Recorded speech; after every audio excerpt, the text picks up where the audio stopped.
Setelah memahami konsep berpikir kritis, tentunya tak sulit membayangkan sekarang critical reading atau membaca kritis.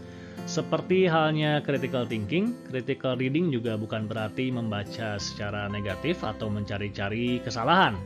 Dalam critical reading, kita membaca sambil menginterpretasi, menganalisis, hingga mengevaluasi kekuatan dan kelemahan teks yang kita baca. Membaca kritis berguna saat menulis kritik artikel dan tinjauan pustaka atau literatur review nanti. Apa saja yang perlu kita perhatikan dan nilai saat melakukan critical reading? Paling tidak ada 4 hal, yakni terkait dengan background penulis, kemudian terkait isi teks, lalu struktur, dan gaya penulisan. Terkait penulis, kita mungkin perlu tahu background umum seperti latar belakang keilmuan, akademik expertkah atau penulis baru si penulis ini, kerja di pemerintah, kampus, atau di mana. Ini mempengaruhi kredibilitas dan kemungkinan terjadinya bias di dalam tulisan. Terkait teks, banyak hal yang perlu diperhatikan, seperti halnya dalam pembahasan critical thinking. Hal terpokok yang perlu dicermati adalah ide utama dan argumen penulis. Oleh karena itu, perhatikan, jelaskah ide utama penulis?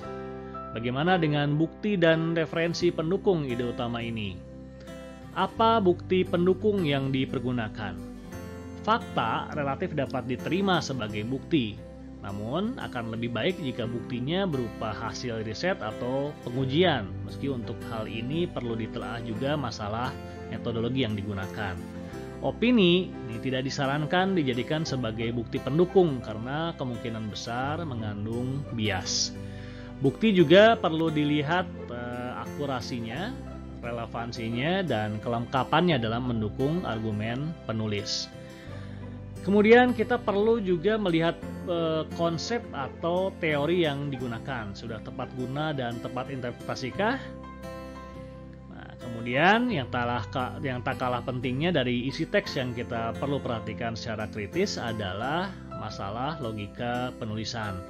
Mengalirkah alur logika si penulis? Apakah ada cacat logika yang kita temui? Ada biaskah? Adakah yang missing dalam alur logika, dan apakah penulis juga menuliskan counter argumen di dalam tulisannya? Selanjutnya, terkait dengan alur logika dan penjelasan argumen penulis juga, struktur penulisan mungkin perlu diperhatikan. Struktur bacaan akan memberi kita gambaran tentang poin mana yang paling penting dan poin mana yang mendukung kesimpulan. Struktur ini biasanya bisa dilihat di heading, subheading, tables, dan bagian intro. Struktur yang cukup buruk yang buruk ini akan tentunya cukup untuk membuat kita berpaling dan membaca referensi lain yang lebih baik. Terakhir, gaya dan penulisan juga mungkin mempengaruhi reaksi kita terhadap materi. Dengan gaya apa materi ditulis? Misalnya, apakah formal, informal, analitis, naratif, persuasif, argumentatif, atau didaktif. Artikel dalam peer review jurnal mungkin sudah relatif seragam gaya penulisannya, meski tetap ada yang lebih enak dibaca dibandingkan yang lainnya. Namun untuk artikel di luar ini, kita perlu perhatikan gaya-gaya penulisan di sini. Pilihan gaya tertentu bisa berarti positif atau negatif untuk tulisan tertentu. Baik, setelah berbicara mengenai berpikir kritis serta membaca kritis, saatnya sekarang hingga ke pembahasan di pekan-pekan depan, kita akan membahas dan berlatih satu demi satu hasil tertulis dari proses berpikir kritis dan membaca kritis ini. Kita coba bahas yang pertama, yaitu penulisan critical review. Critical review ini pada hakikatnya adalah critical reading yang kita tuliskan dalam bentuk tulisan. Ada 2 hal utama yang dituliskan di dalam critical review, yaitu pertama ringkasan dan yang kedua adalah evaluasi atau kritik. Namun kita tak akan membahas kritik lagi karena dalam critical thinking dan critical reading semuanya sudah kita bahas. Yang kita coba lihat sekarang adalah struktur penulisan critical reading. Struktur umumnya terdiri dari 4 hal berikut, plus referensi jika memang ada referensi yang kita gunakan saat mengomentari tulisan yang kita review. Nah, silahkan video ini di pause jika ingin membaca apa yang perlu ada di masing-masing elemen critical reading di sini. Tapi untuk lebih jelasnya, saya mengajak untuk langsung memperhatikan contoh critical review beserta highlight elemen-elemen penting perbagiannya di slide berikut. Ini adalah salah satu contoh critical review yang saya ambil dari salah satu website. Bisa di pause terlebih dahulu jika hendak membaca isi teksnya. Oke, kalau sudah dibaca bisa diperhatikan di sini elemen-elemen yang disebutkan sebelumnya. Elemen pertama dari critical review adalah pendahuluan. Kita bisa lihat paragraf pertama di sini mewakili pendahuluan. Isinya yang utama adalah latar belakang dan penjelasan singkat topik teks. Bibliographical information kadang hanya diletakkan di teks pendahuluan seperti ini, kadang dituliskan pula secara lengkap sebagai judul review seperti ini. Selanjutnya, kita perhatikan paragraf yang kedua. Di sini kita sudah memasuki elemen kedua, yaitu ringkasan. Apa yang harus ada di dalam ringkasan artikel? Minimal dua hal ini. Ide atau argumen utama tulisan, serta poin-poin penting, bukti pendukung argumen, beserta kesimpulannya.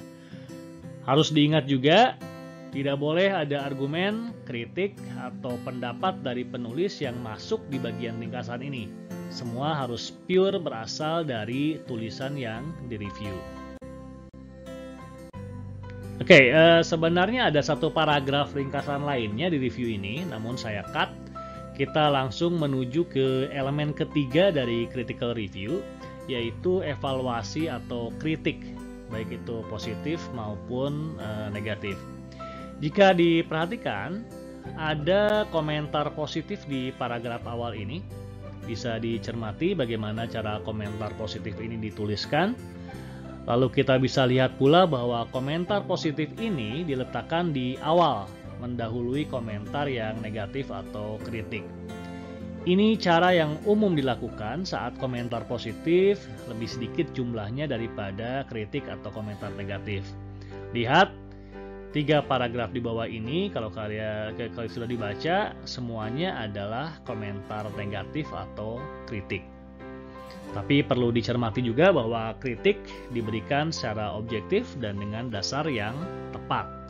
Salah satu indikasinya adalah penyertaan referensi di dalam kritik seperti ini. Terakhir, critical review diakhiri dengan bagian kesimpulan. Isinya adalah komentar secara keseluruhan, namun dengan wording yang berbeda. Di samping itu, ada refleksi personal yang disertakan di sini juga. Penggunaan I atau saya diperbolehkan di sini karena memang kritik dan refleksi bersifat personal. Karena kritik di bagian sebelumnya didasari dengan referensi, maka bagian referensi seperti terlihat di sini juga disertakan. Oke, demikian dulu pembahasan kita. Nanti kita akan lanjutkan pembahasan mengenai teknik dan proses penulisan akademik yang lebih lanjut. Terima kasih atas perhatiannya. Assalamualaikum warahmatullahi wabarakatuh.